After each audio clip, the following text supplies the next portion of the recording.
Selamat pagi para hadirin.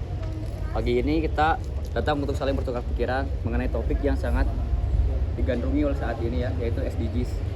SDGs ini menjadi topik utama pertemuan kita kali ini. Tanpa basa-basi lagi, kita langsung mulai aja pertemuan kali ini. Yang pertama ada pilar lingkungan, indikatornya diantaranya ekosistem darat. Di dalam poin SDGs nomor 15 yaitu menjaga ekosistem darat ialah melindungi, merestorasi dan meningkatkan pemanfaatan berkelanjutan ekosistem daratan. Mengelola hutan secara lestari, menghentikan penggurunan, memulihkan degradasi lahan, serta menghentikan kehilangan keanekaragaman hayati. Contohnya seperti pengurangan sampah plastik. Sampah plastik selalu menjadi masalah utama dalam pencemaran lingkungan, baik pencemaran tanah maupun laut.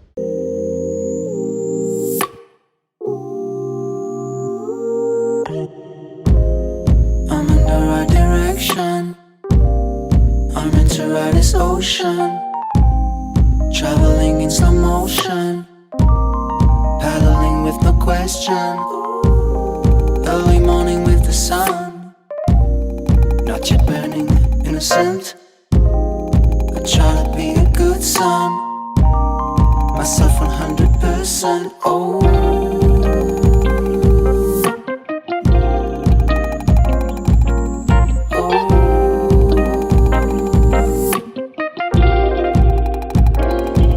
I feel it inside.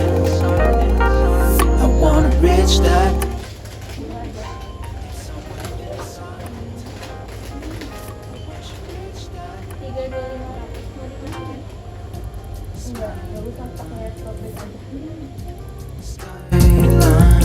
I wanna reach that skyline. Skyline. Sifat sampah plastik tidak mudah terurai. Proses pengolahan menimbulkan toksin dan bersifat karsinogenik, butuh waktu sampai ratusan tahun bila terurai secara alami.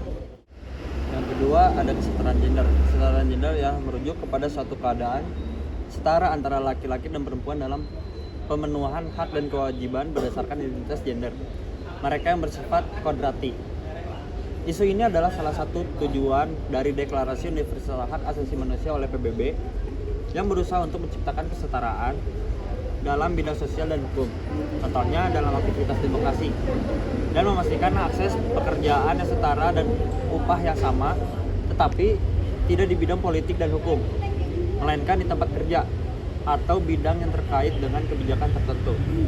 Diskriminasi berdasarkan gender telah menjadi santapan hangat untuk didiskusikan dan masih terjadi pada seluruh aspek kehidupan di seluruh dunia. Meskipun sebenarnya ada kemajuan pesat dalam kesetaraan gender dewasa ini, tidak dapat dipungkiri sifat dan tingkat diskriminasi sangat bervariasi di berbagai negara atau wilayah. Contohnya adalah negara kita sendiri, yaitu Indonesia. Kok bisa sih Ibu Naila naik jabatan? Kan Ibu Naila perempuan, namanya Ibu Naila kuat. Saya yakin saya kuat kok. Dengan kemampuan saya bisa membawa perusahaan ini menjadi lebih maju dan sejahtera. Yakin membawa citra perusahaan itu tidak mudah loh. Ya, kenapa? Ya yakin, kenapa Anda terlihat tidak yakin? Ya tidak lah, karena kan Ibu Naila perempuan. Perempuan, kenapa tidak? Yang selanjutnya ada pilar pembangunan hukum dan tata kelola. Nah, pilar pembangunan hukum ini ada peraturan mengenai kerja malam bagi pekerja perempuan. Karena kan demi tuntutan pekerjaan tidak jarang kita melihat banyak pekerja perempuan yang diharuskan bekerja dengan shift malam, khususnya di perusahaan yang bergerak di sektor layanan jasa 24 jam. Bekerja pada malam hari tentu lebih beresiko dibanding bekerja di siang hari karena dapat mengganggu siklus tidur bangun yang normal dan tubuh menjadi tidak berfungsi sebagaimana mestinya. Dengan resiko tersebut, apakah pekerja perempuan tetap diperbolehkan kerja malam? Dalam Ketentuan Umum Pasal 1 Angka 27 Undang-Undang Nomor 13 Tahun 2003 tentang Ketenagakerjaan menyebut siang hari adalah waktu antara pukul 6 sampai dengan pukul 6 maghrib. Namun tidak mencantumkan waktu yang dimaksud dengan malam hari. Pada prakteknya, acuan waktu kerja malam atau yang dikenal dengan shift malam kemudian disesuaikan dengan waktu kerja yang dimaksud dalam Pasal 76 Undang-Undang Nomor 13 Tahun 2003, yaitu antara pukul 11 malam sampai dengan pukul 7 pagi, di mana pada jam tersebut diatur larangan memperkerjakan anak dan perempuan hamil yang menurut keterangan dokter berbahaya bagi kesehatan dan keselamatan kandungannya maupun dirinya, serta kewajiban memberikan fasilitas berupa makanan, minuman, dan jaminan keamanan bagi pekerja perempuan.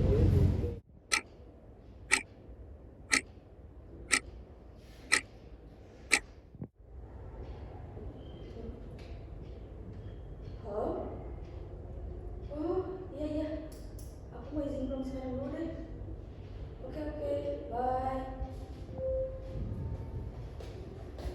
Permisi Pak, Ya, maaf sebelumnya saya mau izin pulang duluan. Kalau duluan ada acara apa? Ada acara keluarga Pak. Acara keluarga? Iya. Kalau misalkan acara keluarga itu berkaitan dengan apa ya? Soalnya ini dari jam kantor pun masih bisa nggak boleh dulu pulang. Soalnya kan masih ada ketentuannya yang wajib Anda kerjakan. Tapi ini sangat penting Pak. Kalau misalkan dalam UU Ketenagakerjaan itu maksimal paling pulang jam 10. Itu gimana? Apakah Anda boleh ngasih lain waktu? Sebenarnya tidak bisa ditinggalkan Pak. Tidak bisa ditinggalkan. Ya. Baik, saya akan mempertimbangkan lebih dulu. Ya. Terima kasih ya Pak. Ya, sama-sama.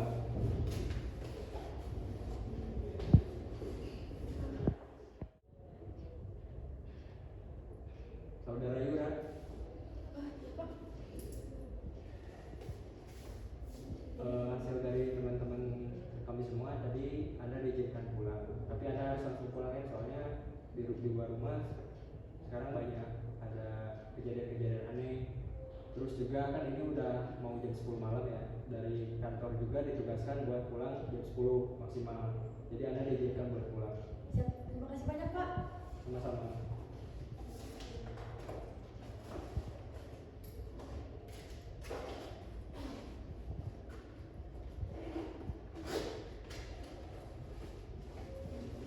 Mari Pak. Mari. Terima kasih.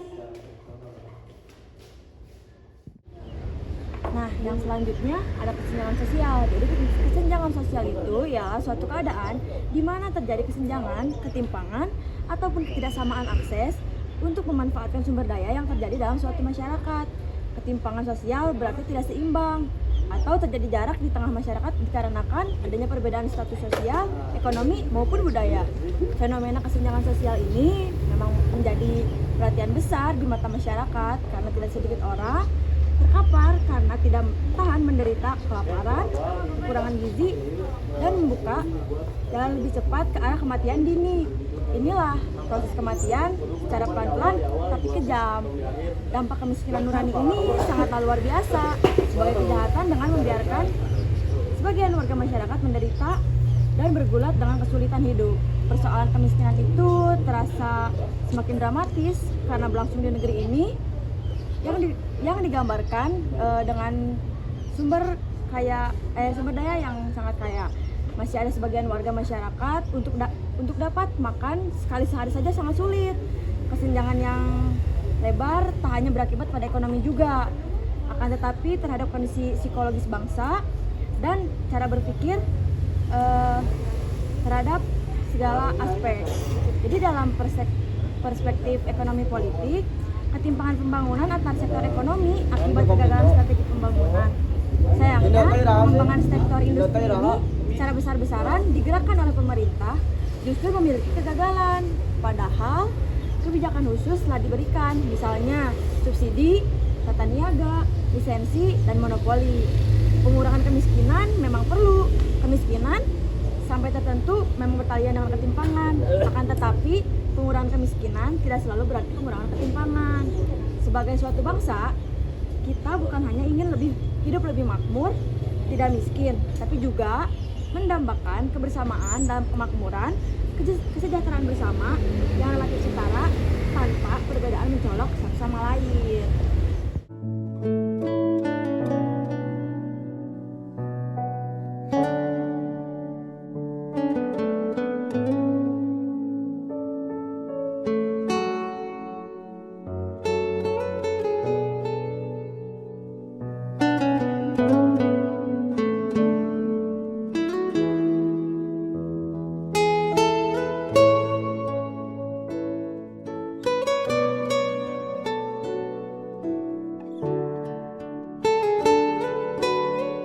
kesimpulannya dari pertemuan kali ini yaitu dunia yang dipijak berputar seiring berjalannya dengan waktu. Begitupun pertumbuhan makhluk-makhluk di tempat ini semakin pesat dari zaman ke zaman, menjadikan banyak hal-hal yang baik dan juga isu polemik yang tidak dapat dipungkiri keberadaannya. Tidak mungkin juga kita tak menyeimbangkan hal tersebut, yang mana butuh suatu hal yang berkelanjutan di masa depan. Maka muncullah sebuah program skala internasional yang disusun oleh PBB bernama Sustainable Development Goals atau yang kita kenal dengan SDGs, dengan tujuan mengatasi masalah sosial dan ekonomi di negara yang membutuhkan bantuan guna mengakhiri kemiskinan, mengurangi kesenjangan sosial, dan melindungi lingkungan.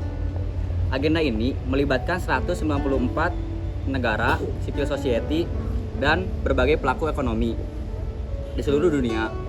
SDGs PBB mulai berlaku tanggal 25 September 2015 dan diberi jangka waktu 15 tahun dengan misi untuk mengimplementasikan 17 tujuan dengan mencapai 169 target pada tahun 2030.